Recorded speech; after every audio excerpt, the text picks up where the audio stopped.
following show contains two grown men vehemently spouting off unpopular opinions about some of your favorite pop culture movies, shows, characters, and franchises, then demonstratively taking a large peanutty shit on them. So if you are an easily offended, pearl-clutching, whiny-ass little bitch who cries when people have a different opinion than yours, or if you piss your pants when people trash your beloved area of pop culture, then we suggest you do one of two things. First, grow the fuck up and go fuck yourself. Secondly, this is not the podcast for your candy ass, and you should turn it off now because shit's about to get personal.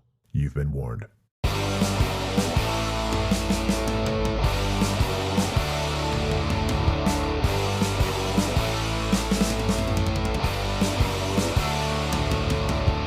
Ladies and gentlemen, prepare to have your asses chafed and your feelings hurt as two middle-aged white men do what two middle-aged white men do best besides raping and pillaging the world, and that's force people to listen to the unsolicited opinions about some trivial bullshit. So welcome to the Cheeky Bastards Podcast. And now, here are your hosts. From America, the notorious Scott K. And from England, the cynical Mr. Smith.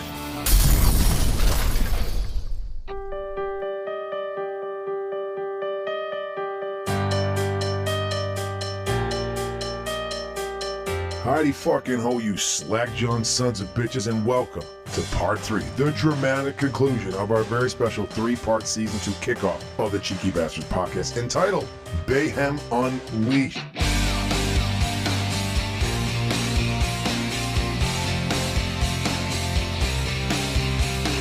That's right, over the course of the past 2 months, myself, Mr. Smith, and our very first ever special guest, Mr. Petros Patsilivas of the Cage Thing Coppola Connection and the Getting DaFoe podcast, have been taking an explosive journey through the filmography of show favorite. I'm talking about the prince of product placement, Michael fucking Bay, to determine once and for all if he is in fact an action auteur or just a flashy horseshit artist. You, sir, are a horseshit artist! For part 3 of this daunting quest entitled The Bay of Horseshit Invasion, we'll be taking a look at the bottom 5 films in the Bay filmography based on the average of all 3 of our rankings of his movies. And now it gives me great pleasure to one last time welcome in the Megan Fox of this podcast, Mr. Steve Smith, and our illustrious first ever special guest and world-renowned Michael Bay cuddle buddy, Mr. Petros Patsilivas. Welcome back, gentlemen, for your final helping of Bayhem. Hello. We've done it. It's great to be here. It's been so long. It's been Yes. I know. It's been a whole month. I've missed you, man. It's crazy. Unbelievable that we were able to take so much time in between and remember these films. We truly have done the Lord's work. We really have. Gentlemen, we are finally at the end of this epic adventure. What have we learned about Mr. Bay that we didn't realize about him as a director prior? We will start with Mr. Petros. What have you learned over this daunting 3-month, 15-film extravaganza that you did not know or have now come to learn about Mr. Bay as a director? I've learned that he plans out his action sequences with cars by using toy cars and says, look, this car will go here, that car will go there. And that's very frequent.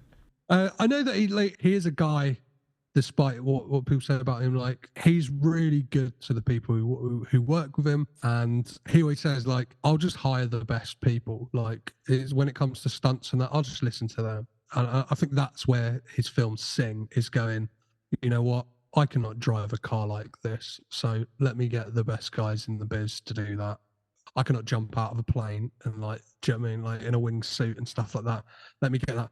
I can't even fly a drone. Let me get the best guys at it and like attach some cameras to them. So I think I've developed an appreciation for like the kind of the technician that he is, and the kind of the director, the fact that he is selfless in some regards to be like, I'm gonna hand this over to people to do their job. And yeah, I think the main thing I've realized is that Michael Bay has directed 15 films. Fantastic. Steve, how about you as we get ready to close this whole thing down? Well, as a bit of a movie snob, I've kind of shied away and not been interested in Michael Bay at all for all these years. But as I, pointed out earlier, he's made 2 of my new favourite movies, which is, great. Bad Boys and Pain and Gain. They're two of the best movies I've seen this year. Oh, that's high praise. Oh, actually, sorry. I'd throw The Rock in there too. Sorry, yeah. Oh, yeah, I was ready to shit all over the guy, to be quite honest with you. A lot of his bigger things, they wouldn't be to my taste anyway. But even though I don't like them bigger things, you've got to credit the guy for what I can, say is definitely a vision. He's a visionary guy. To get these up on the screen in this way, you've got to hand it to the guy. So, unfortunately, there's not more films like Pain and Gain. But, at least I got those. So, yeah, that's all I can really say at this point. I came in thinking I was going to hate him as well. And while there are films I hate and there are ones I like, the one thing I will definitely say, and I will die on this hill, is he is one of the best directors of action sequences to ever do it. And I mean that with no disingenuousness. I truly believe that there are not many people out there who can shoot the kind of action sequences he does. Now, Mission Impossible knows they have some good ones, but the level of intricacy that he has of some of these action sequences, and then you just sit there and go, how did he pull this off? Is it practical? Is it CGI? His CGI is also seamless. I think the MCU could fucking take a page out of what he does and pay the fucking people and give them the time to fucking do it. And when you do, we watched Transformers, and that was from 2007, and I watched it, a couple weeks ago, and it still holds up. I don't see any, like you can see the old Jurassic Park, you can kind of see where it doesn't still hold up, and the old Star Wars, especially if you're watching it not in the theater and you're watching it on like your TV, it doesn't hold up sometimes. You can see where it's the effect that's being done. Yeah. The man can make CGI, and he can make amazing, fun, holy shit action sequences that a lot of people don't have the balls or the time or the patience to do. So for that, I give him nothing but credit, and it surprised me. And I've seen most of the films, and it just surprised me that I didn't realize that or hadn't kept that as a feeling of mine for a long time. So that's what I'll say about him. Yeah, if I just say one more thing, obviously an incredibly influential director as well. Yeah, especially for action. On the stuff we're seeing now, you know. These Fast and the Furious movies and all that. Even the Mission Impossibles to some extent. Even James Bond, all these things. Extraction. We just watched that recently too. I'm sure he's influenced a lot of these up and coming action directors. Who better to watch, I guess, than Michael Bay. So yeah, hats off. All right, well, now that we've kissed his ass a little bit, it's time to take a shit on him, as we do well here at the Cheeky Bastards. And it's been 2 months since we've got a chance to take a shit on something, and this is the full-on take a shit on episode. Oh. Now, before we get all balls deep in a steaming pile of horseshit and give you our conclusive findings, once again, we're going to skip our usual monthly recommendations and instead play one last Michael Bay-themed game. However, as I've stated before, you can check out our socials to see what movies and TV shows we've recommended and what ones you should stay the fuck away from, as you did the last 2 months. And one last time, Mr. Petros Patsilivas will be providing his recommendations of to watch and stay the fuck away from for November. Now, the game we're playing this month is Name That Explosion. For our final Bayhem Unleashed game, gentlemen, I've compiled a list of 7 massive explosions from his filmography based on the description. You two limey fucks must tell me which of the 15 films it comes from. The contestant who gets the most right will have the honor and privilege of taking an explosive blast of semen to the face from Mr. Bay himself. Good luck to you both. Again, you can check out that winning video on our OnlyFans channel that will be started by now. Explosion number 1. During a high-speed car chase, a streetcar is blasted up into the air by a fire explosion. Every film he's made. You are a dumbass. The key is a streetcar. This is an American term you may not know. The Rock. You are correct. The Rock. Streetcars are the trolleys, but they call them a streetcar in San Francisco. A tram. Not a tram. Sorry, this is America. We're not over there in Britain. Explosion number 2. During an intense shootout, a major amount of C4 is used to obliterate a giant mansion as an enormous fireball turns the home into kindling wood. Bad Boys 2. You are correct. Bad Boys 2. Someone wants an ejaculation to the face badly to go with that slow hand job. Explosion number 3. Alien species decimates an ancient town, reducing it to rubble with wave after wave of fire explosions. Which of the 5 of this film is it? Part 3. You are a dumbass. Oh, close. No. Part 4. Part 5. Transformers 2, Revenge of the Fallen. They decimate some Egyptian town. Explosion number 4. A couple of dipshits set a car on fire and walk away as propane tank explodes, causing the car to burst into flames. Bad Boys. You are a dumbass. Close, but no. Different dipshits. Pain and Gain. You are correct. Pain and Gain. I knew the Pain and Gain guy would finally get it. He's answered it 3 times and he finally wins one. Bing, bing, bing. I didn't listen to the question, really. That's I just fine. heard explosion and walk away. Sorry. Explosion number 5. An unexpected meteor shower assaults Earth, decimating the majority of Midtown Manhattan. Armageddon. You are correct. Armageddon. I'm getting close to the end of this game. Explosion number 6. During an intense shootout, a hangar full of planes and ether explodes into a massive series of fireballs. Bad Boys. You are correct. Bad Boys. What you gonna do when they come for you? Explosion number 7. And finally, metallic fireballs rain down from the sky, decimating an army of live-action role players. Transformers Last Night. You are correct. Yes, Transformers: The Last Night. I don't know if you have LARPs where you are, live-action role players, but that is a thing here in America, so I thought that'd be a little fun. All right, and now finally, for the moment we've all been waiting for, the conclusion of Bayhem Unleashed with The Bay of Horseshit Invasion. The Cheeky Bastards present Bayhem. We will now go through and discuss the bottom 5, or what we've been calling the ugly of Michael's filmography, as determined by the average of our final rankings of his films. Once again, my 2 hearts are learning this as we go. Number 11.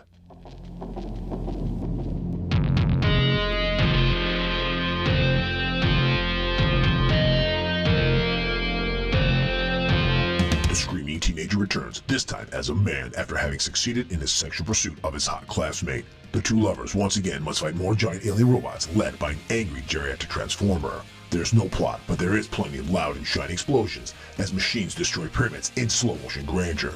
Still a better film than Ambulance. I'm talking about 2009's Transformers: Revenge of the Fallen. As Petros pointed out, made during the original writer's strike in the late 2000s. Yeah, just more Josh Duhamel, Shia LaBeouf running around, screaming. There's an emotional moment with Kevin Dunn, who actually, it's really kind of an emotional moment when he's like, "But you're my son." I was like, oh. Is this the second one? Yes, the second one. Okay, thank you. That's how I know them. I didn't expect Transformers to like, oh, okay, Transformers. Look, it's number 11, so. I had this as number 9. Petros said 11. Steve is 12. All in our bottom areas. I beg your pardon. More tea, Vic. I've said it before. It's just shiny explosions, fun robots, and really, if you're trying to think too hard on this film, then you're in the wrong movie. It's Transformers. I mean, when someone says Transformers, you don't go, Citizen Kane? You don't go, this could be. This is an A24 Oscar-nominated film, possibly. So, Mr. Smith, how much do you love Transformers 2? I'm trying to think if there's any major stars who are in this one. How about this? They go to the pyramids, and we find out that for a long time, the pyramids were built by Transformers who made slaves build it, and then something happened and they had to leave. I don't know. There's a lot of convoluted stuff. See, this is the one where you have the kind of... Is this the one where you have like the scorpion in the desert? Is that Yes, right? yes, Like a that is the scorpion type? one. Yes, we're in the I'm desert just for trying to this think, one. like, so Shia LaBeouf has gone to like college. We fuck up.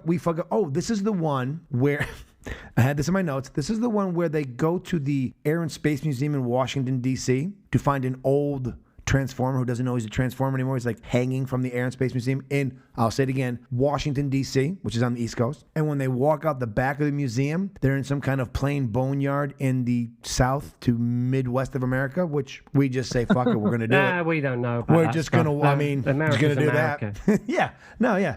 Downtown But D.C. is looks this- just so like this North is where Dakota. This is where Shia LaBeouf has gone to college, and he Yes, is that yes, right? and Is he that where almost nearly fucks a bones Transformer. so he nearly gets it on with that girl, and she's a trans Yeah. with the tile thing. I just don't understand the logic of that character. Like, There's none, because they never go back to it and they never use it again. Well, I think that's it just a seems device like a good to get her deception. to. That's just a device so Megan Foss doesn't trust him anymore, basically. No, and you're he has absolutely to- right. But if that's there's it. ever a That's it. Decepticon, is there a bigger Decepticon than this? Right? Like she is the ultimate Decepticon. You've got a human being believing a robot somehow they have the technology that she now looks and feels like a human being, and that was it. We don't even go back to it. I just felt this one was a lot cheesier with the parents. It was all a little bit. Yes. Actually, I thought the parents were the best part sometimes. I don't think they do. You use the word naff. Give me another definition. Well, it's kind of cheesy, really. I guess cheesy. Really. Yeah, cheesy. Yeah. Just like yeah. Shite. It's fucking shite. Yeah. It's just sort kind of yourself out, son. with the parents are like really obnoxious and loud in it, and then there's and then I guess there's the students with their like conspiracy theory stuff, which was quite fun for a while, but for like 2 seconds. It's very brief, isn't it? It's all, and then you got the. This is what happens when you write it on set. This is what happens when you write it on set. This is difficult because I didn't like any of the Transformers movies. It's okay. Obviously, it's well stated. We can say that now. Yes. No, I just mean we can say that now because we're in the last. We will not be sponsored by Mattel at any, or not. I'm sorry, by Kenner at any time. Hasbro, whatever. They will not be sponsoring us at any time because you shit on all over it. So thanks. Well, I don't like films made by toy companies. I'm sorry, but well, we won't even ask if you've seen Barbie. So keep going. Go fuck yourself. I don't know. This one, strangely enough, though, I think this is the worst one, almost. Yeah, I know what you mean. This one, well, no, now I've thought about it, I think this one and the first Wahlberg one are a bit all over the place. But this one especially, because I just found the parents really obnoxious and annoying.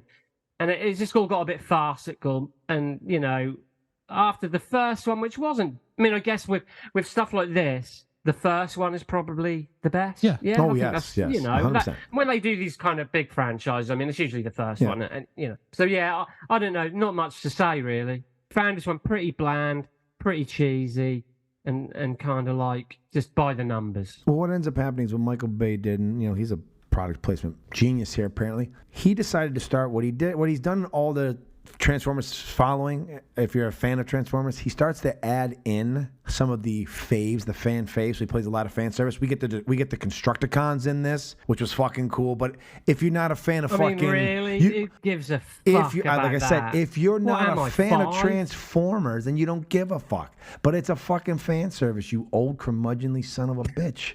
When are you getting when's your suit being delivered? Good Lord. I'm just saying, what are we talking about here? No wonder you don't have kids. Anyways, I'm not saying it made it good. I'm explaining to you. He starts to put in, as the series goes, he starts to throw in for basically probably toy spin-offs. He throws in that. Then in the third one, we get the Dinobots. Like, he's throwing in all these known things that are in the Transformers series, and he just shoehorns them in. Like, there's no reason, but I'm just saying That's what I mean. That's where you got to kind of question what. Kind of probably got paid a ton of money by Hasbro to do this shit. What the fuck's that got to do with me? Nothing. I'm explaining to you what our viewers, our listeners, what also is being put in here. If you're a Transformer fan, he does the tree. Also, there's a Constructicon builds itself together, and it's out in the middle of the fucking pyramids. Look, half the time these Transformers are asleep until they have to wake up when it's necessary. Look, I'm not arguing with you. I'm not saying they're great. I'm just saying they're dumb, and you should just enjoy that they're dumb. I'm just like, at the time, you're like, wait a minute. So this Transformer was always here, but we didn't. It's just like, okay, whatever. Like I said, if you think too hard, you'll hurt yourself. If you try to make sense of it, you will fucking fall down on your face and hurt yourself. Just have the voice of reason. Petros, how much did you love Transformers: Revenge of the Fallen? Besides it being your number 11. Oh boy, yeah, this one's not good. Like, it's just kind of, whereas the first one is Transformers, this is almost like Transmorphers. Do you know what I mean? It feels like a pale imitation. It's like you can tell all of the like shonky stuff that happened. That you can tell there is no script with this. It feels like multiple different movies. Like, oh yeah, we got this bit, we got that bit. I find the two, and that's the thing. I think it's something that's gone like unmentioned throughout all of this, and it feels like this is the perfect time because these Transformers films, especially after the second one and into the latter ones, there is some like unnecessary like stereotypes in like some of the voices, yes. The way they act. Like we have two, just racism, really. Racism, yeah, out and out racism. Like we have, and you can tell with this one that like they didn't focus group it beforehand. Like they just let the audience go, oh, you've got two robots that are supposed to be black characters, and they are in like the most hey man, like, do you know what I mean? Like, yes, real kind of straight up 1990s on TV rap kind of stuff. Yeah, straight out of that stuff. Kind of reminds you of the crows out of Dumbo. Yeah. Yeah, it's like stuff that like are we That wasn't hidden racism. They were intentionally doing that in Dumbo. Just so you know, I mean, they were like, well, this is how they talk. Well, no, I think they're intentionally doing it in this. Yeah, and also we also skimmed over the fact that most women, I think now I have your answer for why what's her name was in the movie, is up until the first two films, the women are just there to be sex objects except for his mom. His mom's the funny person, and Megan Fox is just there for our eye candy. The women do absolutely nothing in the films. At the beginning of the film, she's on that she's painting that motorbike, and she's face down, arse up. That's like, and that's why they brought in Frances McDormand to class up the joint and make her be the head of something, because he was getting a lot of fucking flack for it. He had to change it because of Megan Fox. He had to show that. Petros is absolutely right. I do better. But actually, not even talking about Transformers, there's some pretty throughout his entire filmography. I think there's quite a lot of the stereotype kind of stuff going on with Michael Bay. There's homophobia throughout a lot of it. Even the portrayal of the hairdresser in The Rock. Like, it's just like true. Kind of like, do you know what I mean? Like really like cartoonish, like very cringy, very cringy stuff.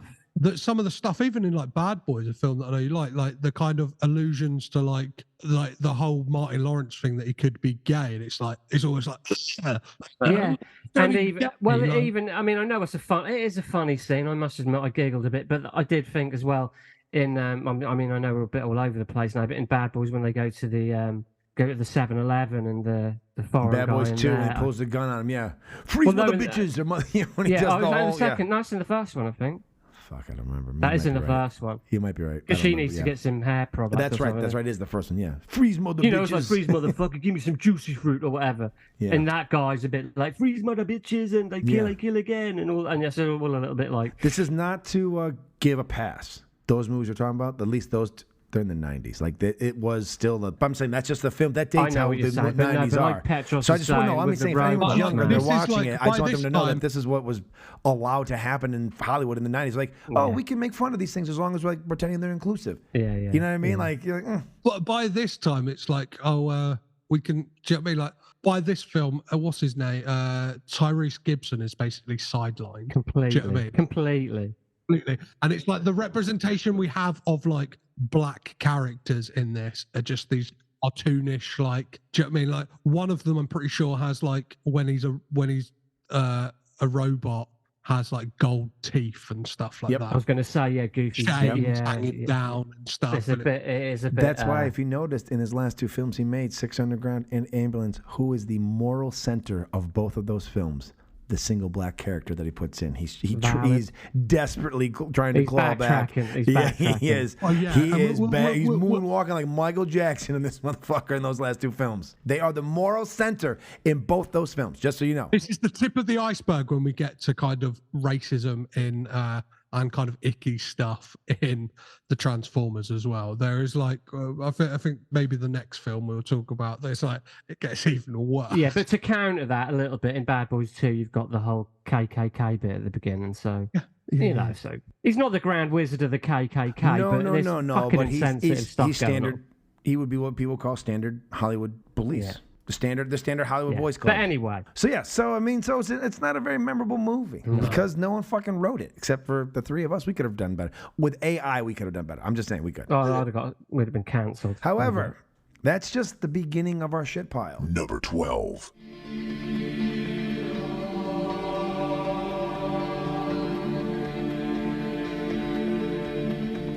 Two attractive but platonic clones living in an artificial facility escape their dystopian lives when they find out that they're just insurance policies to help keep their rich douchebag originals alive. There's a highly improbable escape, high-speed motorcycle chases, gunfights, clone sex, an even more improbable conclusion, and a missing sneaker. Did I mention there's no fucking island?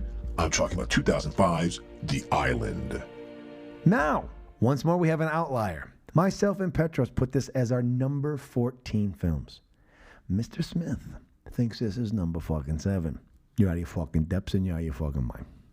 Just like you told us in the last episode, I will step in for Petros and tell you, you're out of your fucking mind. This movie is awful.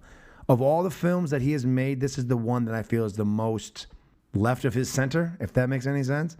Like, of all the films I watched, I would, if someone said, what movie is not Michael Bay's movie, I would say it's The Island. There's no way he made that movie. That feels nothing like anything else he's made. Everything else, even Pain and Gain, I can, you could probably also pick those, but of those, like The Island is just absolutely pointless. I could not wait for it to get over. It is so, you're just like, what are we trying to tell? Steve Buscemi was the best part. Whenever he shows up, I'm actually kind of excited. And I thought it might be good because, it's got Ewan McGregor, and you got a Scarlett Johansson who's still just being used as a sex pot and not given the opportunity to really act. I probably have stronger feelings about Ambulance than I do about The Island, but at least in Ambulance, I can argue some of its merits where I don't have any merits. And the only reason this is not 15 is because fucking Pearl Harbor still exists. And so I feel more incensed about that film than this film. Mr. Smith, I'm going to let you defend this as your number 7. I know since number 5, it's a shitstorm. Slide down. I got to be honest. But why with is you, it though? so high up on you? Or did you just forget? I think I've kind of done this wrong because I think the middle 5, they're interchangeable. There's no. Okay, I that's didn't fair. put them. I didn't put them in order of because they were all the same rating pretty much. So okay, do you know what I mean? It's not like one was above the other. They were all just forgettable. Gotcha. Like I say, that's fair. But I mean, this is highly derivative. This is Logan's Run, The Matrix, Fahrenheit 451. You've got a good way either. 1984. You've got that's all. I mean, you've seen this a million times. This is just barely better than the movie we saw, else. Vice. This is just barely a step ahead of Vice. Yeah, I think you like what's his name better in there. I won't go that far, but yeah, I didn't particularly like the movie. I think Scarlett Johansson does an okay job with what she's got. She is the co-lead. This is maybe his most improbable action sequences. He basically retreads the escape scene, the bridge car chase in Bad Boys 2.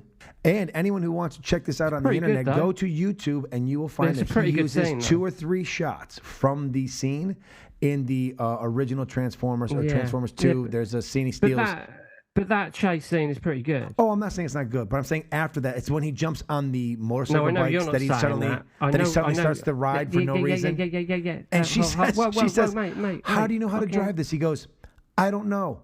I was like, there we go. Fantastic. Hold back. I was like, yes, all right, there we go. Yeah, we're under no illusion. We're not talking about a good movie here, but what I'm saying, I know you're not saying it, but I'm saying it's a good action sequence. The highway part, yes. But we've done until we get onto the motorbikes. Yeah, but that's all I'm saying. That's all I was saying. But yeah, like I've addressed, this is extremely derivative of films done far better. I can only Ewan McGregor, extremely overrated actor anyway, I think. But this is when he's in. He's probably done Star Wars by now as well. He just finished the Star Wars run. He's in it for the fucking cash. He's made enough art house kind of lower budget stuff, and he's realised he hasn't made any money. So he's finally succumbed and thought, I'm fucking off to Hollywood, and I'm just going to make a bunch of bullshit for millions of dollars. And this is the product. He succeeded. Yeah. And this is the product of that, really. The whole identity thing we've seen a million times. The him and his original. We've seen that, and which one's the real one? We've seen that a million times, done better. So everything in this film has been done before and has been done better. No denying it. The action sequences elevated slightly, but there aren't many of them. And like I say, yes, it's just a puzzling one, really, because you're kind of like, why did you make this? Sean Bean was in it too. He must not have made enough money on Lord of the Rings. Or maybe he did Lord of the Rings and then he was killed off quickly in Game of Thrones. He's like, I got to make it more. Sean Bean will be in anything. Old Sean Bean. Fair. Sean Bean. Yeah. So the only thing for me was the kind of why. Why did you find this story particularly interesting to tell? But yeah, like I say, all right, it's in my middle 5, but it could have been the bottom one. It could have been doesn't matter. They're all the same shit. And again, this one I think is elevated by the cast. Like when Steve Buscemi's in it, he's decent. Like he's good in all the films. You've got Sean Bean, Steve Buscemi, Ewan McGregor, Scarlett Johansson, Michael Clark Duncan for no reason in it, but just to run through glass at one point. Yeah.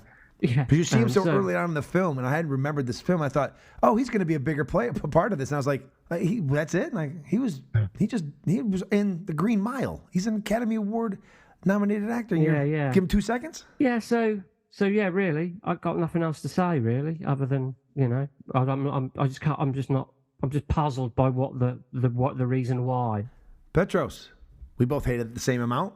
Well, it just it's a film that as it was going in, I felt it kind of escaping through my ear. Do you know what I mean? It was like a kind of like, it's leaving my brain as soon as it's going in. Like I'd admit, like at the beginning, I was like, "Oh, this is a kind of change of pace for Michael Bay. This is, do you know what I mean? Like it's felt contained and stuff like that." I think it kind of loses the ball when it just goes out into the world. Do you know what I mean? Like a kind of like taught, and the thing is, we learn really early what the twist is, and it's like for a film like this to work, you either have to hold that right back until the last moment, but they can't do that because they have to have the chase stuff.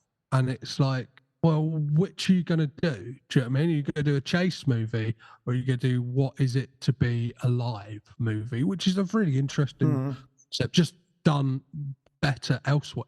That is the thing. It neither succeeds in either of the kind of camps that it tries to play it. And it's just like, I think I figured it out really early. It was like, oh, they're clones, or like, do you know what I mean? Like, I knew the island didn't exist. Do you know what I mean? You just kind of know. No, you're right. What's going on? It's like, yeah, it's and like you said, Steve, it reminds you of other stuff where you go, I could be watching that. Do you know what I mean? And like, I think a film that does that to you and doesn't like grip you in with something like interesting, or like it's not a fun take on it, you just go, well, I'd rather just be watching that other thing then. Yeah, this is sort of like Michael Bay probably thinks he's been pretty deep with this film. Yes. I don't really mean that. Nope. He's trying. It's more of a serious. I'm not trying to be shitty here. No. I'm not, you know. This film's about as deep as a puddle. Yeah, and that's the thing. When he treads into those worlds, he fails. As deep as a puddle as well. That's my thesis on Michael Bay. I'm not saying I am either, but I'm just, like I say, I was thinking a lot of things. I was thinking of Logan's Run, and I was thinking of 1984, and I was thinking of all these, and The Matrix, and yeah, I was just like, but this is very mundane, and I'm not sure why you. What is there? And you don't give a fuck about their characters. You don't care about Ewan McGregor or her. Like, you don't care. Like, there's no stakes. You're not like, oh, I hope they see you. Like, I don't really fucking care. Yeah. You don't care. And that's not a good state to be in a movie that's trying to be somewhat wasn't serious. The goal, was it? No. Number 13.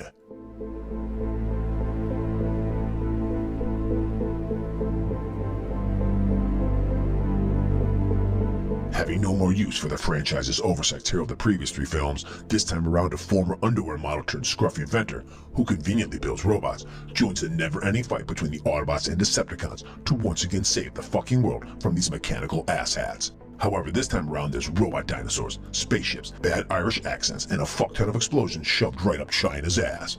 I'm talking about 2014's Transformers: Age of Extinction. Once again, Steve, this is where they bring in the Dinobots, which is one of my favorite moments. Like, oh, hey, look, there's the Tyrannosaurus I used to have as a kid. Stanley Tucci, I loved in this film. Every time he's on screen, I was like, he's fun. He's good in everything, though. Yeah. He's a great character actor. As you were talking about the racism and the stupidity of some of the Michael Bay stuff, 2 things. They hired the American actor who's also in Midsommar, the boyfriend. He's hired. His parents are from Ireland. He is not. He was born and raised in America. And he puts on some really bad Irish accent that at first I thought he was Australian. I did not think he was Irish. That did take me a while, actually. And he comes on once or twice with it, and most of the time he doesn't even have it, so it was pointless to have. So that was fucking ridiculous. And then, after China's been attacked, apparently he doesn't think the Transformers audience can handle just one bit of dialogue coming across the screen in subtitles, so we get a Chinese guy turning to other Chinese people and speaking in English, just so that we as the American audience or the English-speaking audience know what's being said, so we don't have to spend 2 seconds reading. We wouldn't want that. So, well done, Michael Bay. Well done indeed, sir. Well done. There's lots of cool explosions, there's some fights, and there's some stuff that happens. When you do action, it's fun, but other than that, does anyone know why Shia LaBeouf was no longer in these? I mean, obviously he probably didn't want to, but they don't even make a mention of it. Although I did like the opening where like they show up and they're going to like try to arrest him and all this other shit. And then all of a sudden, like, you know, I kind of like the darker version of what they were trying to do. Like, it was making it more like, at this point, you would think, fuck these fucking robots. Like, all the world would be like, I don't care if they're good or bad. We need to get them the fuck off the planet. So I was kind of like, I understood what they were doing. But Fraser, apparently, he got upset. In older age, Fraser. I have got a theory, but I might have the timeline all fucked up. You know what? They have the timeline all fucked up, so go for it. This is not the night one. We're getting to the night one. This is Wahlberg's first appearance in this franchise. No, I was going to say about Shia LaBeouf. Didn't he badmouth Kingdom of the Crystal Skull, right? Did he badmouth the Crystal? He did Okay. badmouth it big time, because even Harrison Ford called him a fucking dick for doing it. And what I'm saying is Spielberg produces Transformers. Oh, So okay. maybe Yep. there was a fall in that. I might be pulling that out of my ass because the timeline may not just might not add up. I don't think he just moved on to he'd become a different actor by this point as well, right? Possibly. And you know, it's probably that smart anyway. It's almost like when Bruce Willis keeps doing the Die Hard movies. I'm like, after 3, we don't need any more. And he does 2 more, and you're like, he probably didn't want to make the second one, to be fair. But yeah, but that's the only thing I could think of that would be some kind of like falling out. But maybe, like Petros said, maybe he just didn't want to fucking do it anymore. So this film, let's get into some of the issues with this film. One, like we talked about the racism in the last one, they have a Autobot in this film that is voiced by Ken Watanabe, and when it is in robot form, has a yellow face, which is like, what the fuck are you doing? it changes by the next one. It gets to red, I think, in the final one when he's back. Yeah. So we have that. We have an absolute bizarre set of circumstances that Jack Rayner's character is 18 years old or older and is dating someone who... He's older, yes. And they pull out the Romeo and Juliet card that's here in America for Texas so that he can bang his daughter. Yeah, so at least they address it. They do. Yeah. And he's Irish car racer, which is convenient because we're going to need someone who can race cars in this motherfucking film.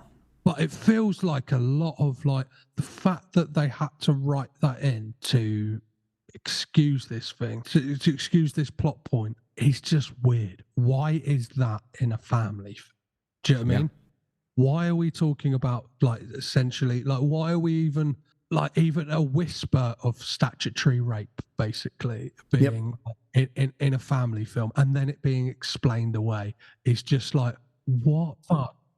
Could it be Michael Bay making fun of Texas because he has him hold up the fucking card? I think you might be giving him too much credit. That's too much credit. Look, I'm playing devil's advocate. The only reason I can think of is why you would have it, but not only that, but then show the card is maybe he's making his own little tongue in cheek. No, it's giving the audience a get a jail free card basically to be like, yeah, you can ogle this underage girl. Well, I mean, at least he did it. I mean, Paul Thomas Anderson didn't do that in his last film, where the girl was trying to sleep with the underage boy. I mean, I guess some films do, hold themselves in a little high regard. Talking to PTA. Just because it's a woman having sex with a younger man doesn't mean it's legal. Anywho, sorry, we're not talking about Paul Thomas Anderson. Maybe another time. I did like the new bad guy. He was cooler. The new villain, he was like all black. He wasn't really a transformer, but he was, and he kind of had this big long gun. And I love when T.J. Miller gets fucking vaporized. That was kind of cool. Here's the thing, though. It's kind of a thing from Iron Man 2, where what's his name, Rhodes says to him, because he has those missiles that can destroy everything, goes, you lead with that. He's kind of like, you don't save that for the end. You lead with your best weapon to take out most of the guys. We don't wait to the end. I always kept thinking throughout this film, like, he uses that grenade like twice. I'm thinking, if you have that grenade at your disposal, you're always using that grenade. You're vaporizing everything. Why are we getting into some kind of transformer robot kung fu and shit? Throw the grenade every fucking time. I'm sorry, that's just a little small thing for me, but I was just thinking, you've got this amazing weapon, and we're not doing it, so whatever. The cringiest thing for me is when the daughter, who's not 18 either, she's like, it's like 90210 casting. They're all in their 30s. And she pulls up and her girlfriend's drop her off in the beginning of the movie. And it's like, 2 more weeks, and then it's like, whatever, drinking and they'll do this really awful woo. I was like, I hope the whole Transformers kill them all. I was hoping, I was like, I hope the grenade drops on them and they all get vaporized. And as soon as they did the woo, I wanted the daughter to die the whole film. I could care less about her. And I'm glad she didn't make it to the last one, but whatever.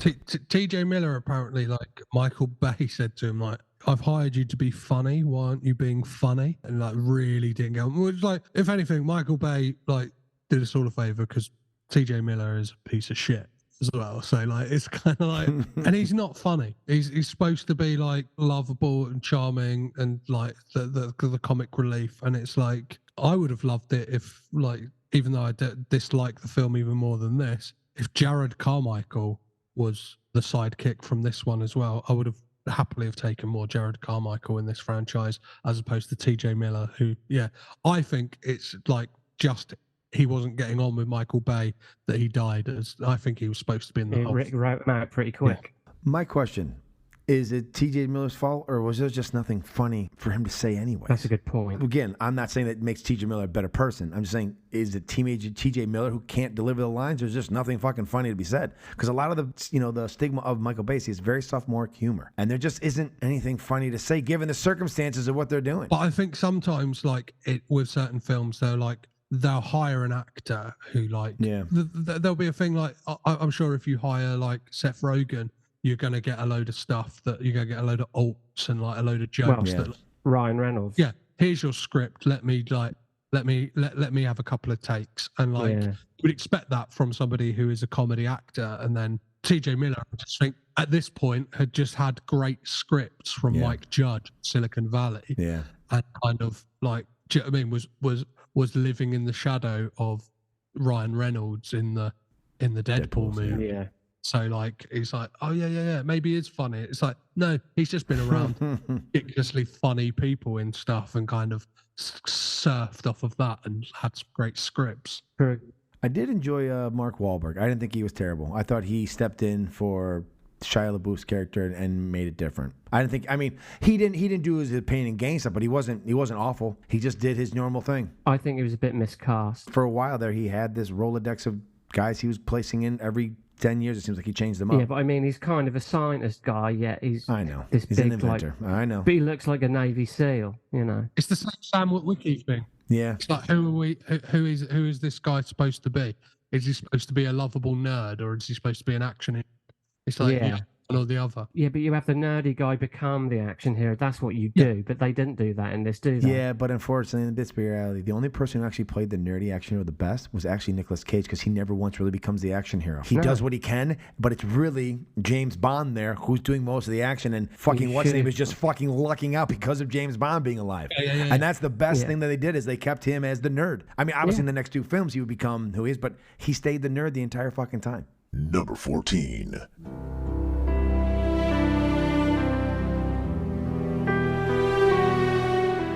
Two handsome best friend fighter pilots fall for the same nurse. They have a torrid threesome romance while the Japanese bomb Pearl Harbor. It's Titanic meets Saving Private Ryan, minus any of the elements that made either of those two movies the iconic films that they are. But hey, there's lots of explosions, and America gets its fucking revenge. I'm talking about 2001's Pearl Harbor. This is my number 15. Fuck this movie. This is what I talk about. When fucking Michael Bay thinks he can make a serious film, it fucking sucks. I don't like Titanic either. I think Titanic's a fucking monumental waste of time until we get to the fucking boat snapping in half. I don't give a fuck about Jack, Diane, whoever the fuck he's supposed to be with, Rose. I hate the old woman. She should get pushed in the fucking ocean. Fuck the entire movie. Boat breaks. The guy flips over, hits the fucking propeller. I'm done in 20 minutes. I'm fine with it. The Pearl Harbor section of the bombing, enjoyed it. Well, the Pearl Harbor bombing section, not when they finally wake up and then they rise up and America, fuck yeah. And that part, fuck off. The bombing part was pretty cool. To see what it must have been like that day in Pearl Harbor for that shit to happen. That was like, whoa, you know, and then the boat getting capsized and those guys being buried underneath and entombed, and their bodies are still down there. That, I was like, okay. Everything else about this movie, fuck it. Fucking Ben Affleck's character going off to fucking England, and then suddenly he disappears, and we think, oh, he's dead, and then M. Night Shyamalan twist. And then all of a sudden he fucking appears, but we never get any backstory, and he shows up just in time before the bombing of Pearl Harbor. It's like, fuck off already. I did not give a shit. I hate this fucking movie. More than Ambulance. I will sit with Petros and watch Ambulance every day of the week as opposed to having to watch Pearl Harbor one more fucking time. And I'm an American. I can't stand that fucking movie. It's awful.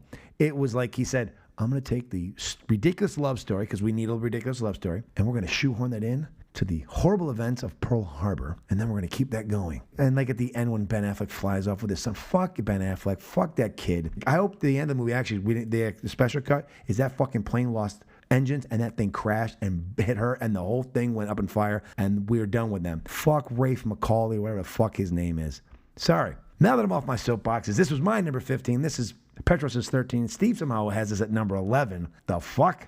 None of the Transformers are as bad as this. And I'll explain why. Because he thinks he's making a war movie. He thinks he's making Saving Private Ryan meets Titanic. The bottom five are all shit. No, I get it.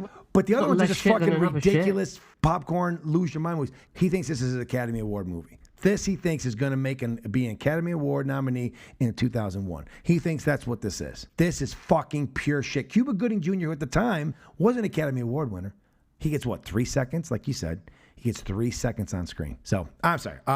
Go ahead, Steve. You jump in. Well, of course he thinks he's making a good movie. He doesn't think he's making a shitty movie.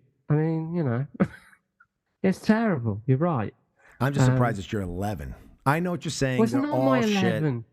It's not my 11. You gave it to me as your I number gave 11. you the bottom 5. Yeah, and this was number 11. And they've all ranked. got the same they've all got the same star by them. How do you not understand math? Petros understood the assignment. Well, I think there's been an admin error here. Petros understood the assignment. Petros gave me them in order from 1 through 15 of where they would be, and that's what I used. And you just gave them to me wherever. No, I didn't. I can look at it in front of me now. They're all starred 1. Right. So there's not one's better than the other one. Anywho, that's not how fucking maths it work. wasn't about stars. Anyways, go right ahead. So go fuck yourself. You're wrong. All right, there they go. Right here, you have them listed in order as they go down, as I said too. And you've got Bad Boys as your 1, Pain Gain, Bad Boys 2, Rock, 13 Hours, then Armageddon, The Island, 6 Underground, Ambulance, Transformers, and the bottom, you've got Pearl Harbor, Transformers. That's how you sent it to me. Do you not understand math? Petros and I will have it. Do you not understand math? I'm sorry, folks. This is the understand dementia area both of of our you. podcast. I just think that Scott's wrong. got them ranked from 15 to 1. But we're doing.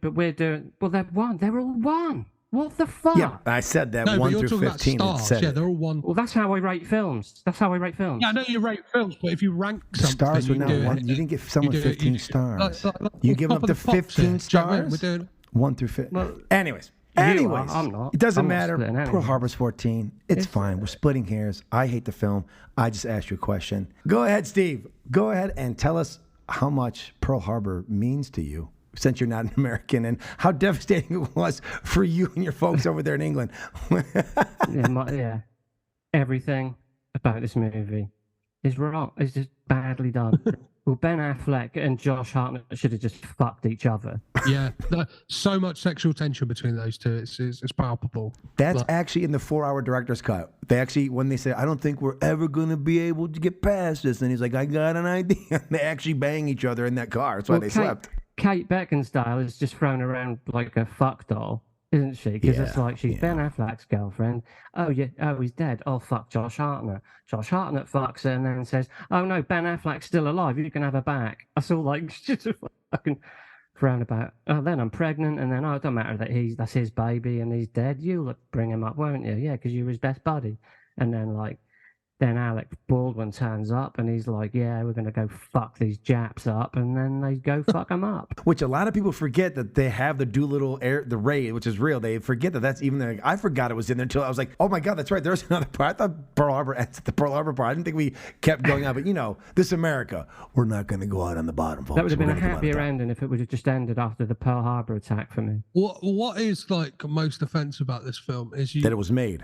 Well, yeah, but the fact that it is made, but like the fact that there is a story you could have gone with that is wholly interesting and like factual, and that is Cuba Gooding Jr.'s character, who is based on a real person. I believe he's the first African American soldier to win. It's either the Silver Cross or it's one of the very highest. Usually, it's given posthumously. Usually, when you die, you actually, for your like bravery. Heart. He was the first one to ever get it. The whole idea and the whole film, it like flirts with the idea of a film, or like gives you a glimpse of a film. It's like, that's really interesting, is his story and like him on that boat and him as obviously African American, like in the military in the 1940s and stuff like that, and all of the stuff like you said, like when we get the attack, and like if you had spent more time with those characters and it was like a kind of like guys on the boat and stuff like that, and like spent all your time with Cuba Gooding Jr., that's a fucking amazing film. And the climax of the film is Pearl Harbor, where it is kind of like that thing of, oh fuck, we've spent like an hour, 2 hours with these guys, and then we get this attack. Then it's like that's like a emotional, hard-hitting film.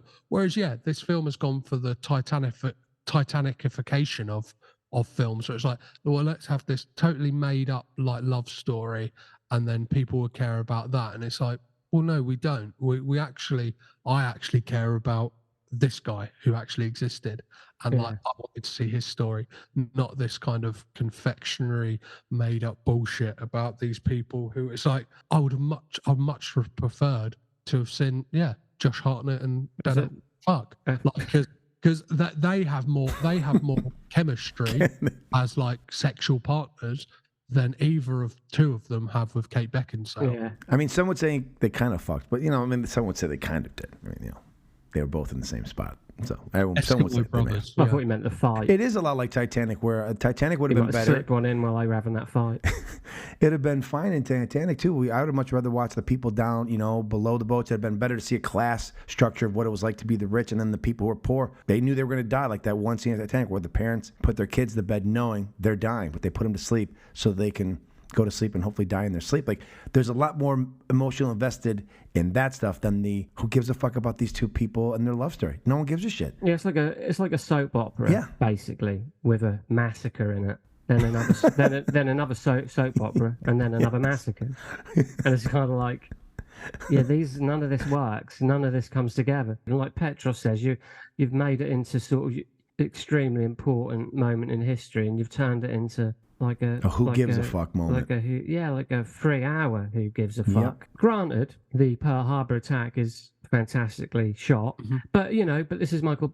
By now we know this is what that doesn't matter, because whoever would have made this film, that would have been an amazing sequence. What's really funny is Michael Bay was originally going to direct Saving Private Ryan, and it was like, I can't do this justice. And then like he makes this. It's like, what are you doing? Well, I guess he wanted a taste. Again, he saw Saving Private Ryan and he saw Titanic and he thought, I can combine these two. This is up my alley. Yeah, that's easy. Because he's training out cars for planes. They're chasing each other. Like, he's taking all this, he likes Star Wars. He's taking all this stuff and adding it to Scott, it. It's easy to do. That's easy to copy stuff, isn't it? Agreed. No, 100% it is. Everyone knows this.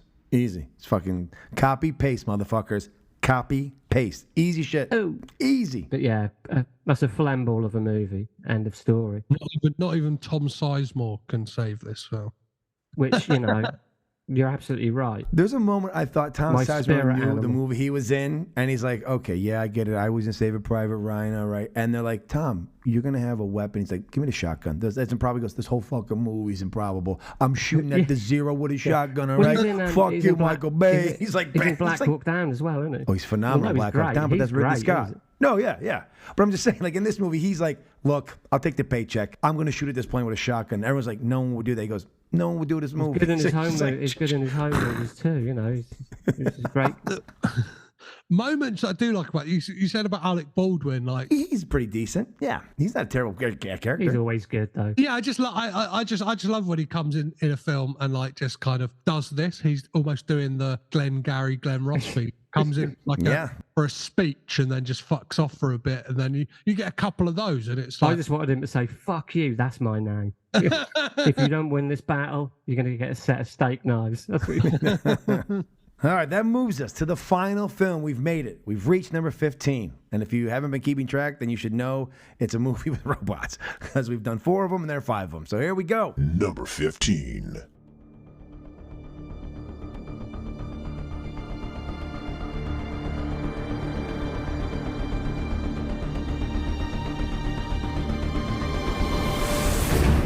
Marky Mark and his funky bunch of Autobot friends are once again called on to save the fucking planet for a 5th time, all because some Transformers landed on Earth centuries ago and made some sort of pact with King Arthur and his knights that gave rise to a secret society run by Hannibal Lecter and his unnecessarily aggressive robot butler, whom just happen to be the only ones that know the real purpose of Stonehenge. Look, it's completely fucking asinine, but there's lots of slow motion action and cool explosions, plus a sexy British love interest, and Bumblebee finally fucking talks. I'm talking about 2017's Transformers: The Last Knight.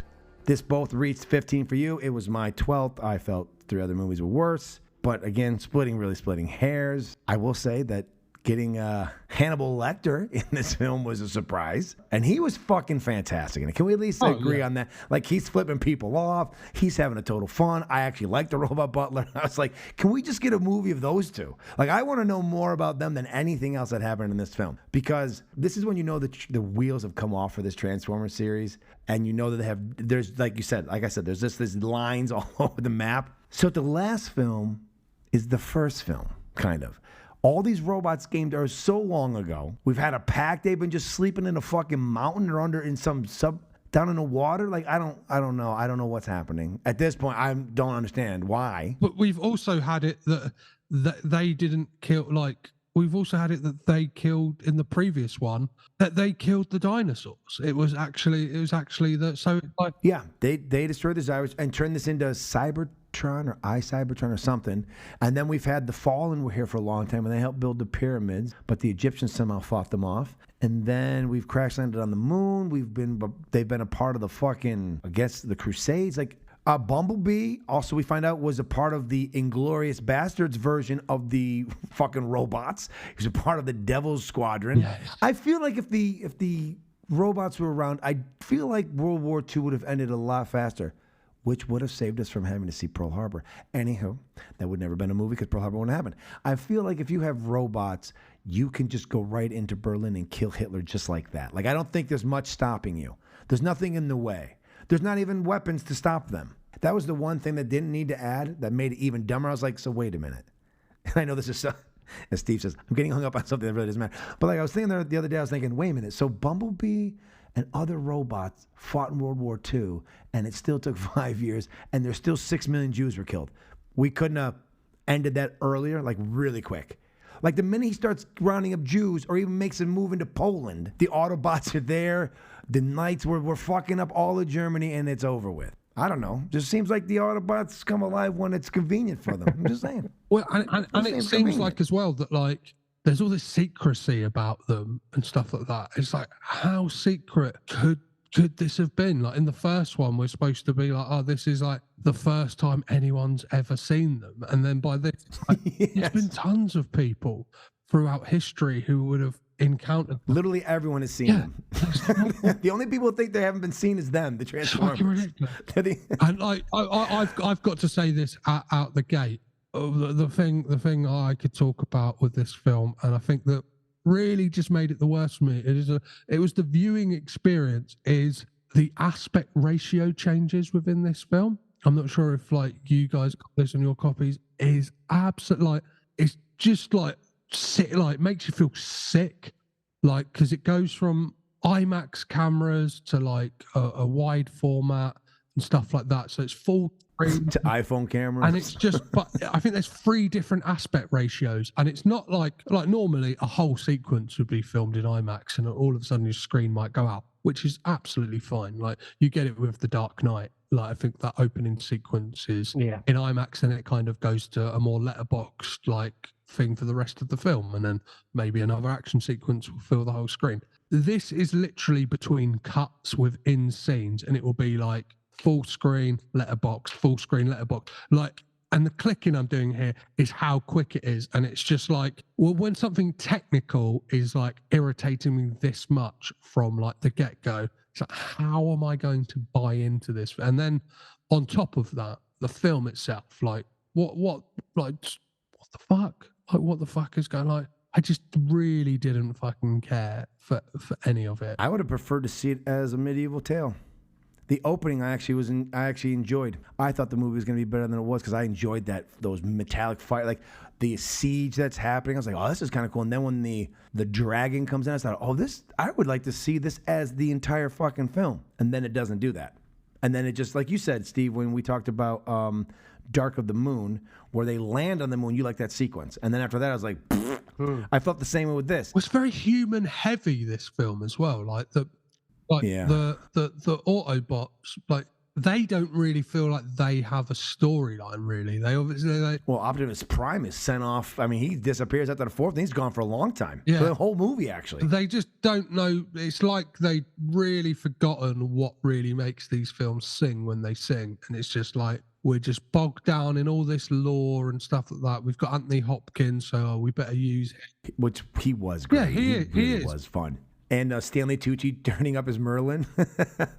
Like I said, the beginning was fun. Stanley Tucci's Merlin was great. I was like, I'm really snozzled.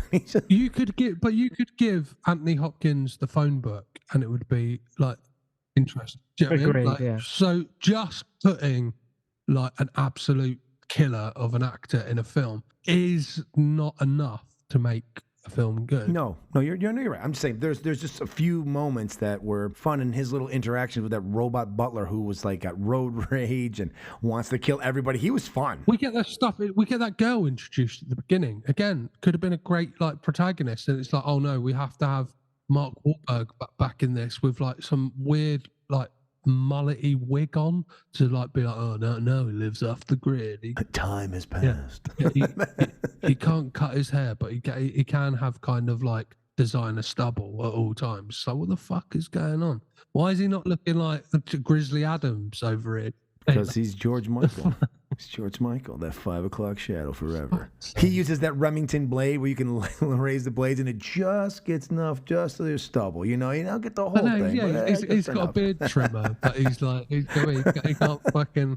I think when you're caught up on things like that, you know you're in for a bad time. But yeah, I've just found it. I just didn't fucking care. Sometimes you go, how do they not know? How do they, with all the technology, you go, how do they not know this is here? How do they not know this is here? Like, it's like, this is giant fucking, a city of Atlantis is under the sea. Like, how do you not know it's here? Is it the Earth is Omicron and like it was something? It was like the Yes, they turned it into Omicron when they eviscerated the dinosaurs for reasons we still don't know. One of the things as well is like basically the plot point that they're trying to bring their planet here is the same plot point from Dark of the Moon. At least in this one, when it does make its way here, unlike Dark of the Moon, which is a lot like what happened in the first Avengers when Thanos was trying to bring his shit there, they disappeared somehow. Somehow we never knew how. Just like they broke the pillar and it just disappeared. This one is now like, well, it's stuck to the planet. Here's the thing.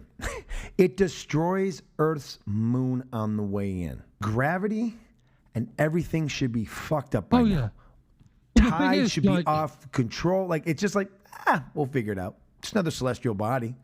We're good. This film, it's like each film destroys the one before it in like the lore and stuff like that as well. It's like, and I don't know why I'm like talking so passionately about the fifth installment in the Transformers like franchise. Like, Michael Bay should have been past this by now. Do you know what I mean? Like, I feel like we were robbed of like him doing. Like, as we said, there is some interesting stuff in his post-Transformers and even like during. Do you know what I mean? Like, we could have got another Pain and Gain. And I think if you asked him, and I think that he's made allusions as well, that he stayed on that franchise a bit too long. I reckon 3 after then, he should have gone to a producer capacity if he wanted to still kind of get some cashola like coming in from it.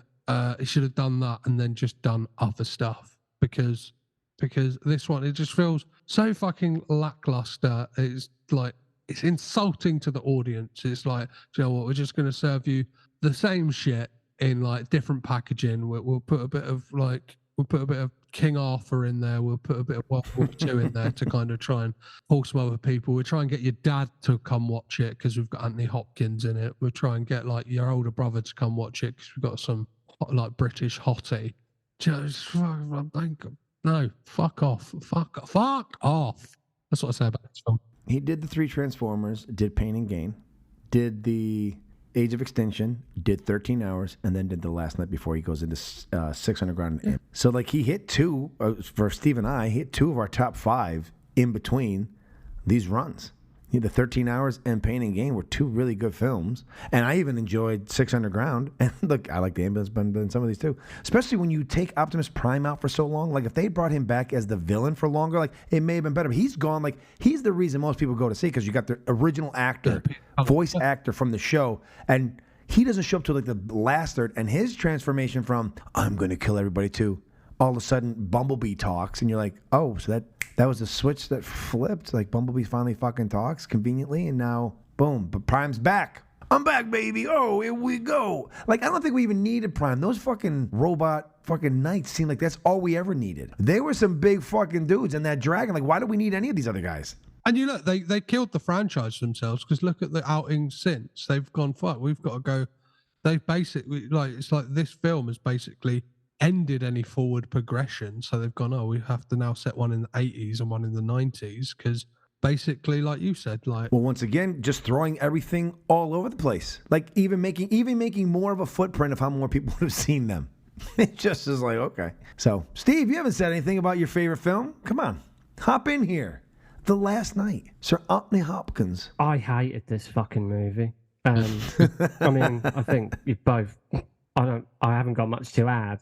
The only positive is, this sounds like the dumbest thing ever, but the CGI and the end battle scene was fucking amazing. Yeah. But yeah. by now, they've all been... Do you know what I mean? So it's kind of like... I think the impressive part of that is, though, is you think of, like, even the MCU and how it's been having a lot of problems, and even the DC, they're rushing, they're trying to make these movies so fast. That's why the artists have now, over here in America at least, have now unionized. The special effects artists are not going to be brutalized like they've been. And at least in Michael Bay's films, I have no idea what it's like to work CGI for him. There's never been any report that says anything that I saw. Whatever he does, they come out like he's like we're talking about. That's the one thing. Like, even if you can say what's good about Transformers, the one thing I can say is the CGI stuff fucking holds up. Every time he does it, you don't see any cracks in the armor there. Like, you're like, wow, that really looks good. Like, it's better than a lot of stuff that, the MCU's done. And they could at least take a page out of. I mean, if you're gonna spend the money and you're gonna go see a CGI fest, you want the CGI to at least look good. Yeah, I mean... And at least Michael Bay gives you that. It's action and CGI. I mean, like I said, he's more about the action than he is about the story. Like I said, to be honest with you, after the top 5 of my films, they're all pretty interchangeable, but the Transformers is really my most hated kind of movie. So they had to be at the very bottom, however much I hated Pearl Harbor. I don't think after the top 5 I'd watch any of these again, to be fair. But like I say, that is like, films made by toy companies to sell products is all this really is. Let's get fucking real. Yeah. The fact that they've got good computer effects in them, I mean, what, do you know what? 5 years ago, I'd probably said every film's got good CGI in it.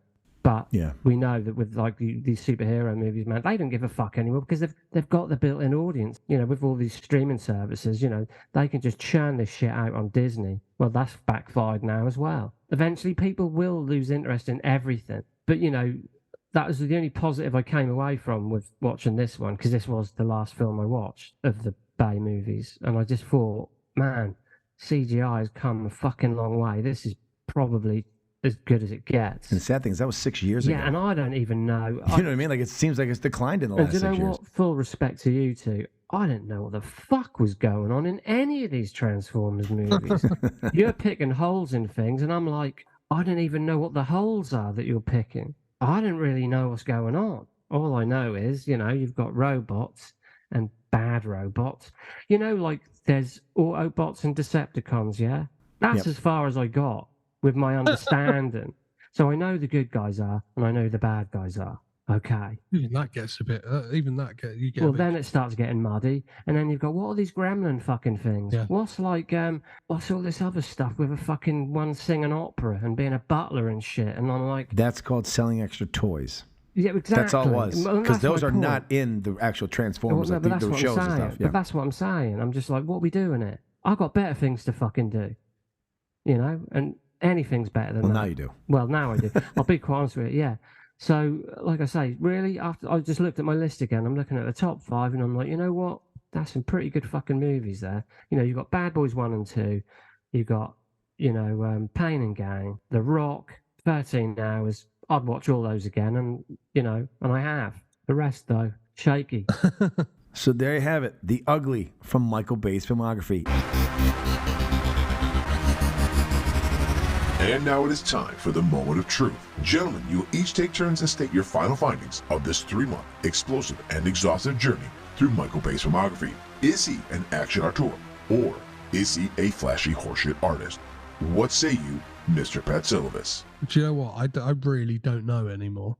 this is very binary, right? Is he an auteur or is he? It is very one side of what coin do you like. Yeah, I know. You can have some middle ground if you like. You can have some middle ground. Go ahead. It's your opinion. What do you say? I'm gonna swing towards auteur because when he is singing and like he's doing what he wants to do, I think there is like a commonality to his films, and there is like a visual styling and like the fact that you can see single frames of his film and go, oh, that's a Michael Bay film. Do you know what I mean? That's kind of like what you kind of think of with like auteur cinema. Do you know what I mean? You can kind of pick out a sequence from a Brian De Palma film, go, oh, it's like, do you know what I mean? It's not in black and white, so it's not a Hitchcock film, so it must be a Brian De Palma film. Yeah, and I think in regards to action, he's one of the best out there doing it.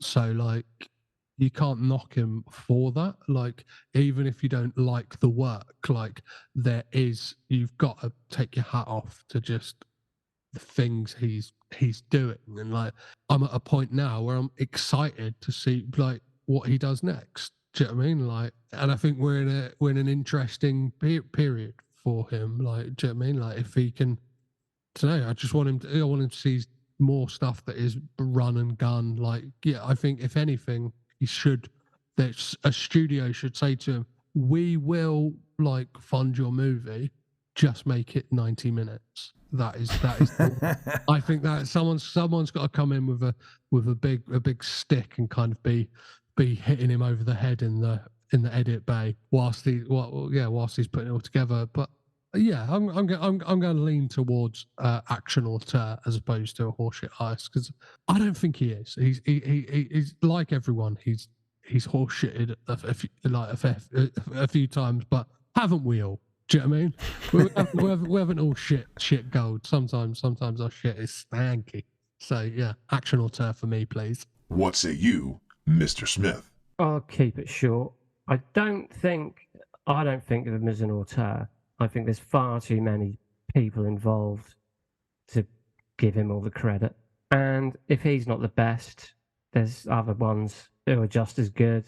As for, I'm not picking holes in what Petros is saying, but when you say sort of like the shots that you know are his, you could probably confuse them with Tony Scott a lot of the time. Yeah, that's true. But I don't think he's a horseshit artist either. So I guess I am sitting on the fence a bit because after seeing these films, I've had a good time.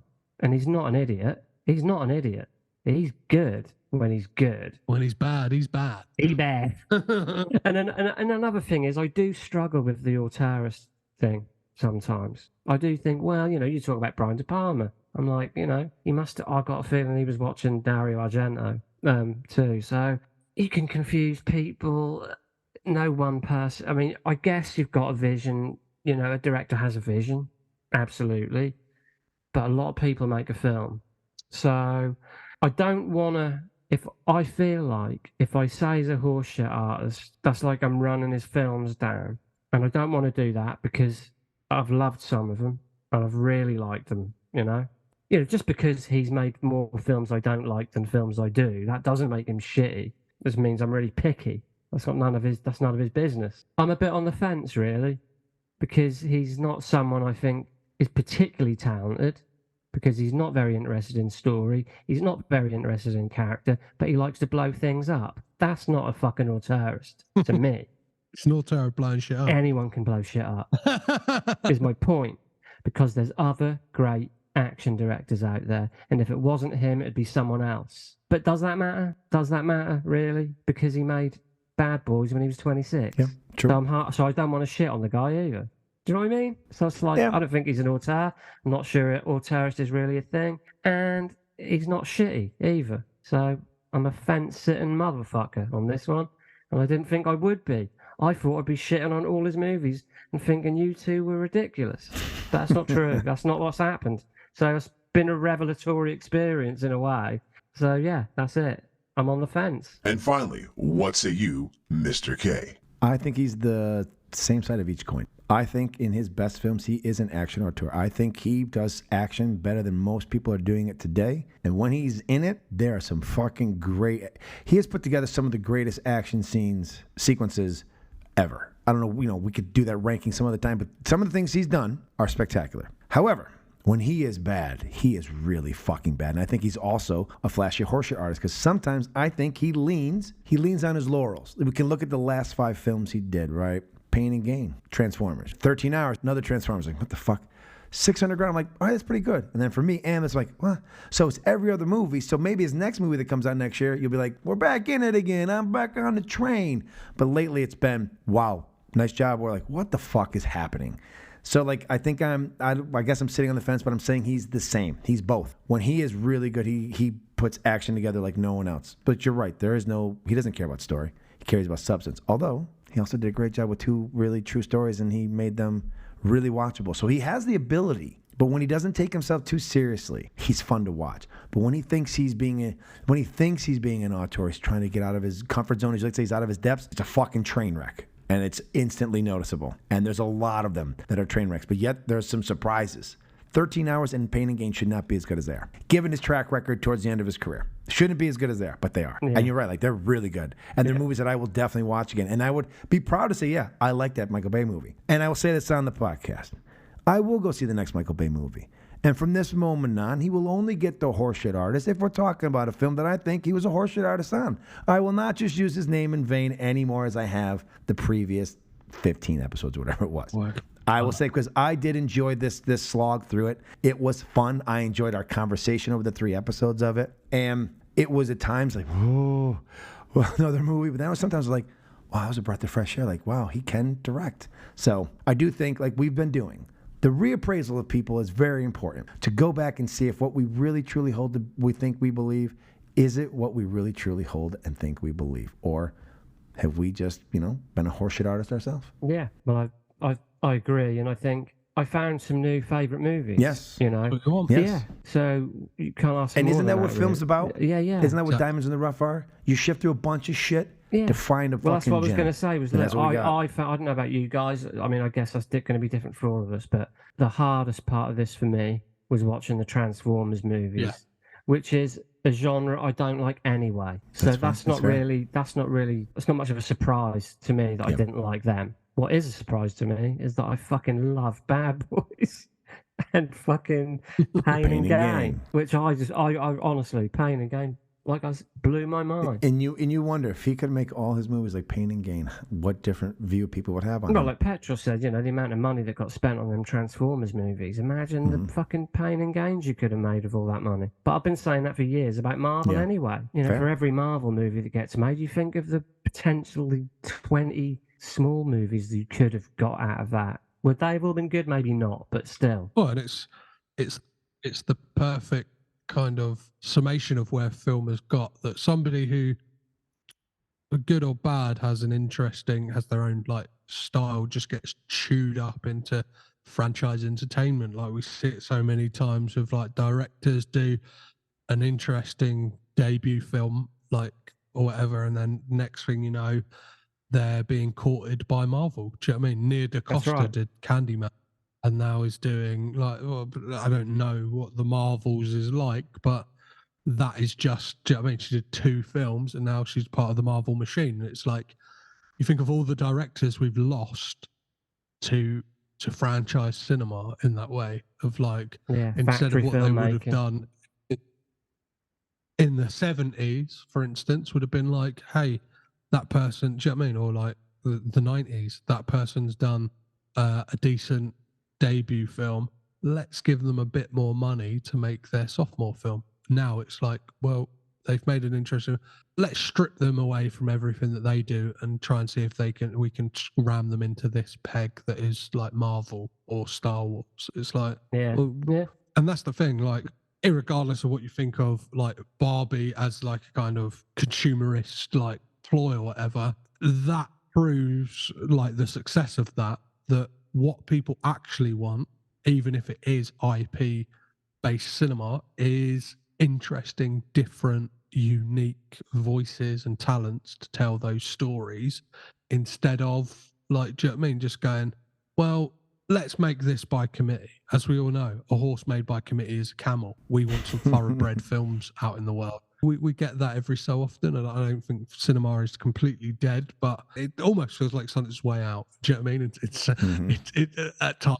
Do you know what I mean? Like the amount of directors who, whether you like them or not, you look at Ari Aster and Damien Chazelle, their last two movies felt like them making films going, fuck, I might not ever have a chance to make a movie that I want to make again.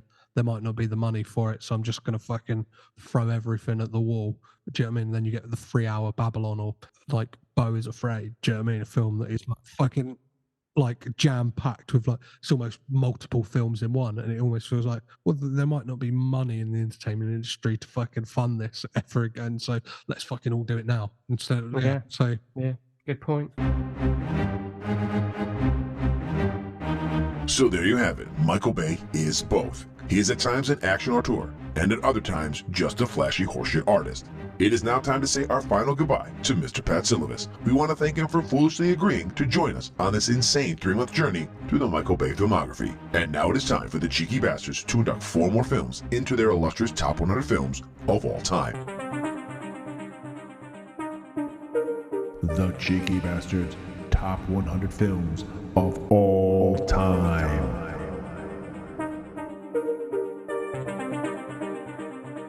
And for our last time, we now have said goodbye to Mr. Petros Patsilivas and let him get back to his land of Nicolas Cage and Willem Dafoe. He's probably drunk on Halston pills by now.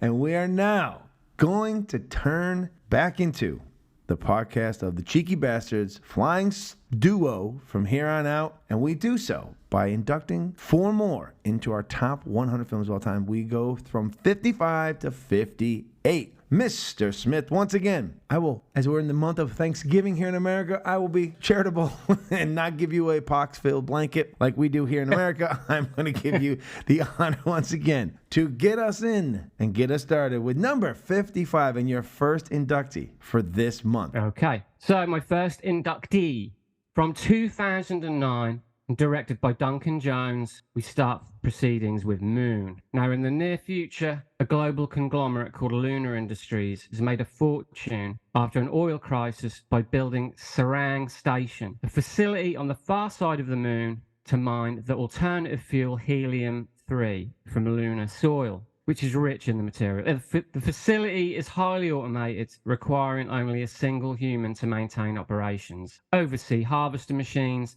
and launch canisters bound for Earth containing the extracted material. Samuel Bell nears the end of his 3-year work contract at Sarang Station. Chronic communication problems have disabled his live feed from Earth and limit him to occasional recorded messages from his wife, who was pregnant when he left. His only companion is an AI named Gertie, who assists with the base's automation and provides comfort for him. 2 weeks before his return to Earth, Sam begins to suffer disturbing hallucinations, and after some investigation, finds his unconscious doppelganger in a crashed lunar vehicle. He brings the double back to the base and tends to his injuries. The two Sams start to wonder if one is a clone of the other, and what follows is a fantastic meditation on loneliness, isolation, memory, and identity. Now, it's got a quote from Duncan Jones. He said, "I wanted to create something which felt comfortable within that canon of science fiction films from the late 70s to early 80s. For me, the moon has the weird mythic nature to it. There is still a mystery to it. As a location, it bridges the gap between science fiction and science fact. Humankind has been there. It is something so close and so plausible, and yet at the same time, we really don't know much about it." It's an incredible directorial debut from Duncan Jones, son of David Bowie, and it's produced by Trudy Styler, the wife of Sting of the Police. Yeah, so Moon Moon can stand proudly next to 2001: A Space Odyssey, Blade Runner, Arrival, and Interstellar as one of the most fascinating science fiction movies of all time. So that is my first. 100% agree with you. It's a fantastic film.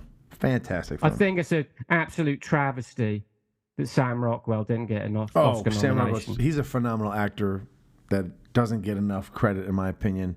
He's spectacular, and man, he is good in this movie. This movie is just such a good film. Such a good film.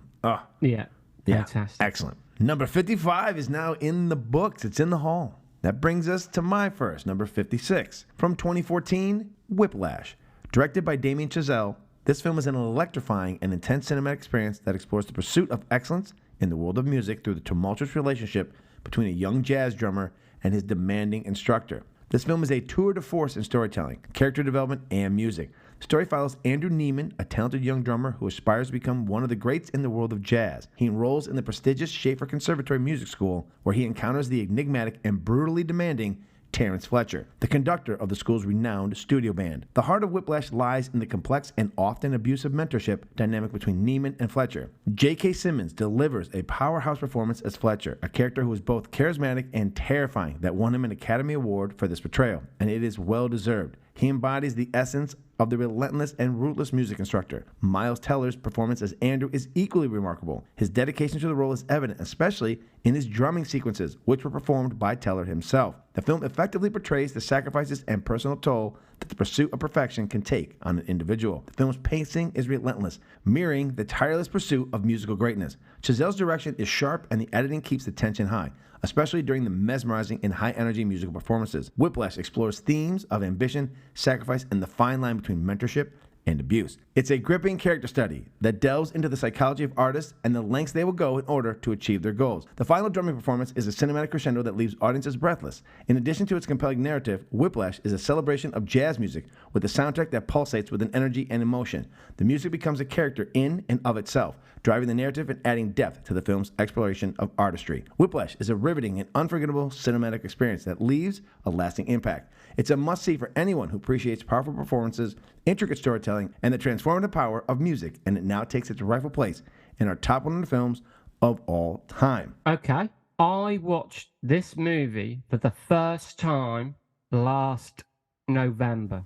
Absolute fucking masterpiece. Right? Unbelievable. Do you know what? I was like, honestly, I remember when it, I thought, I don't like Miles Teller, and I don't want to watch a film about a jazz drummer. That was literally. Would you? Was literally. I don't really want to watch a movie about a jazz drummer, and boy, that's why I don't charge a book by its cover, right? That's why I don't. Well, there you go. Even I can be wrong sometimes. Some might say. We've got the receipts and the recordings. Oh. Fuck it. So I remember late last year, I was treating myself to some 4Ks, and it was one of them buy 3 for $30 or something. And I couldn't find a third movie. And it was. And I thought, well, if it sucks, I'll just sell it on eBay. But it's a 5 out of 5 movie for me. It blew my mind. Changed my mind on Miles Teller. Didn't change my mind on jazz very much. But he's amazing.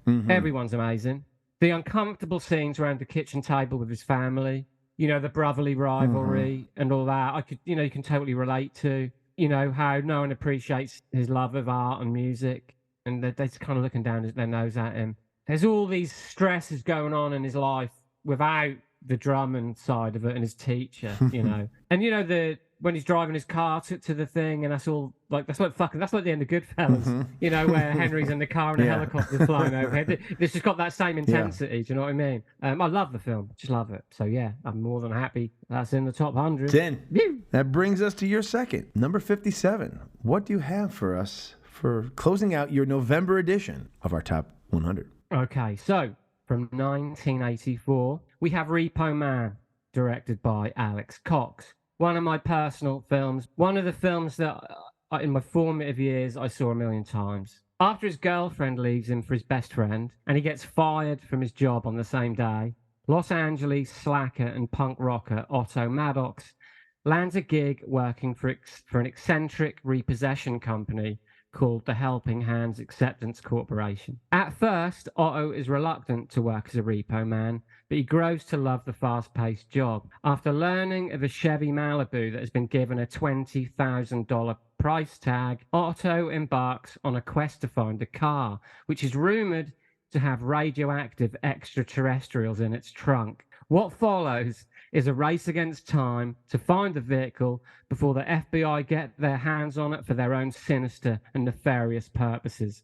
Otto and his gang of repo friends also face stiff competition from Latino repo rivals, the infamous Rodriguez brothers. Featuring an incredible soundtrack, that features Iggy Pop, the Plugs, the Circle Jerks, and Suicidal Tendencies. A mind-blowing cast that features Emilio Estevez, Harry Dean Stanton, Cy Richardson, documentary filmmaker Dick Rude, Xander Schloss, the guitarist of the Circle Jerks, character actor icon Tracy Walter, Miguel Sandoval, Jimmy Buffett, and Vonita McGee, who actually played the love interest for the main character in The Great Silence. You may or may not have known. Yes, and if you listen to my other podcast, she may or may not have had an affair with one of the leads. Anyways, go on. Oh, Repo Man is the true definition of a cult movie and is also one of the most quotable movies of all time. Now, anytime I'm feeling down in the dumps, I either watch Repo Man or I put one of the quotes from the film on Facebook, and a barrage of quotes from the film will follow from like-minded friends. So this is an amazing film, such a quirky, unique. It was actually produced by, what the fuck's the guy's name? Mike Nesmith from The Monkees produced the movie. Alex Cox has had a pretty checkered career as a director. He also made the film Walker with Ed Harris, and he made Sid and Nancy, about, Sid Vicious and Nancy Spungen. This film's just fantastic. It's got stuff going on under the surface, but it can be appreciated as just a off-the-wall, like, quirky sci-fi cult comedy, and you need it in your life. So that is my final inductee this month, Repo Man. Fantastic induction. I think the tagline is, it's 4 a.m. Do you know where your car is? That was it.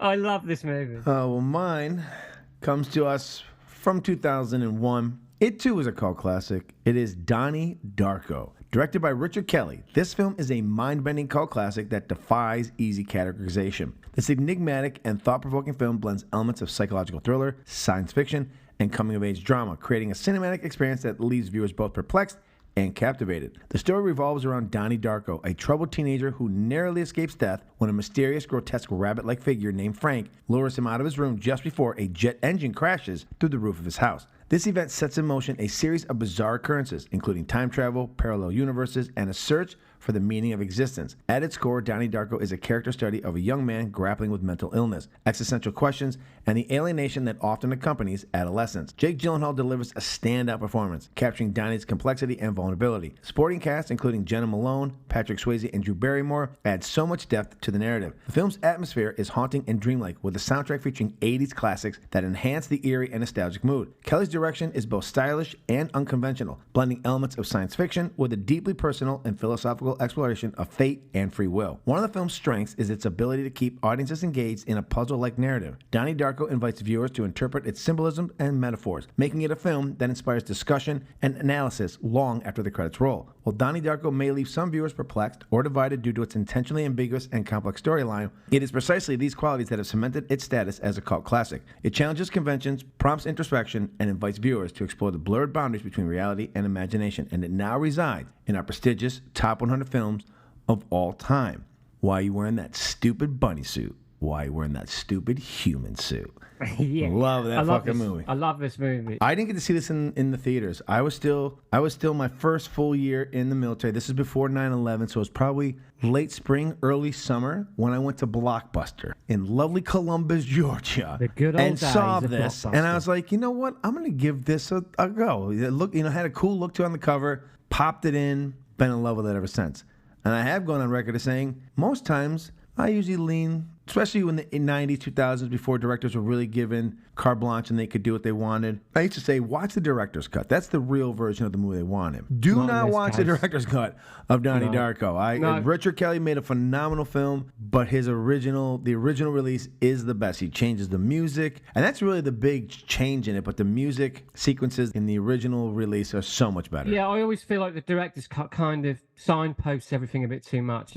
Kind of gives the mystery away too much. Yeah, avoid Donnie Darko director's cut, but Donnie Darko in and of itself. I do love Donnie Darko, and I was late to the party on that one as well. Not quite as late as I was on Whiplash, and a lot of people write this off as kind of an emo kid movie. You can write off whatever you want, but Jake Gyllenhaal announces himself as, he's early 20s. He's spectacular in that film. Yeah, people who write this off as an emo kid movie just have a fundamental misunderstanding of how movies work. If a kid has got dyed black hair and tight black jeans in a movie, it doesn't make it an emo movie. And if he's dealing with like feeling of being alienated, oh, he's got to be emo. Well, no, he's just a regular kid. And also, it's set in the fucking 80s, okay? Yes. Emo wasn't an 80s thing. So again, all it does is it just shows that people fucking stupid. They just don't. They're out of the depths. Well, yeah, they just like they're out of the depths. They don't understand cinema. Do you know what I mean? Yeah. You can't look down on movies and then be entitled to an opinion on it. It doesn't work like that. Well, I think they get the emo thing because of the bunny. Like they try to draw references and tie things together that aren't there. So you know what? And it does a great job of being an 80s movie without hitting us over the head with it, right? Like exactly. It doesn't beat us over the head. It's in the 80s. You've got Patrick Swayze in there. What a phenomenal Drew Barrymore. performance. Oh, I love Drew Barrymore. You know, it's got a fantastic. It's got a great cast. Great music, like you said, everything about it is great. That ending montage with the remake of Mad World by Tears for Fears, oh, spectacular! It's a great movie. Spectacular, it's a great movie. Yeah. It's a shame he didn't really, he never lived up to his promise, you know. But that doesn't. Sometimes that happens. Sometimes it does, but hey, Donnie Darko will forever be cemented Donnie as Darko a will always classic. be there. Yeah, absolutely. So there you have it. Our inductions this month come to us from 2009, Moon. From 2014, it's Whiplash. From 1984, Repo Man, and from 2001, Donnie Darko. We have now gotten 58 in. 58 in. We still have another 42 to enter.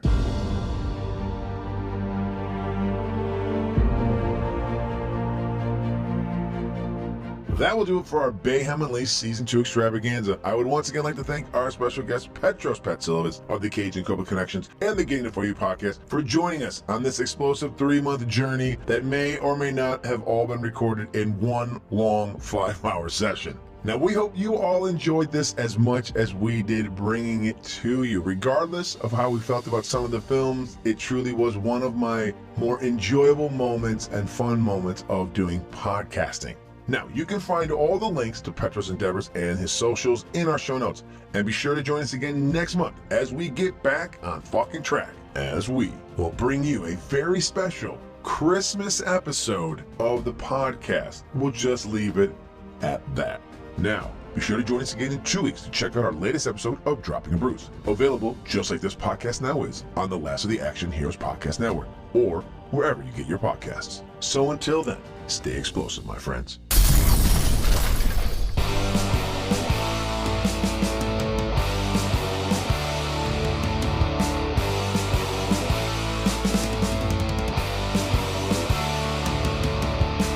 And that's a wrap on this month's show. Please feel free to join in on the debate by following the show on the show's socials, which can be found in the show's notes. If any of you found any of the opinions expressed in this episode to be offensive, we kindly ask that you go fuck yourself. However, if by some miracle you did enjoy the show, like a well-adjusted, mature fucking adult, then please feel free to join us again next month to hear Scott or Steve take a shit on something you hold dear. So until next time, remember, opinions are like assholes. They're full of shit and stink, unless, of course, they're yours.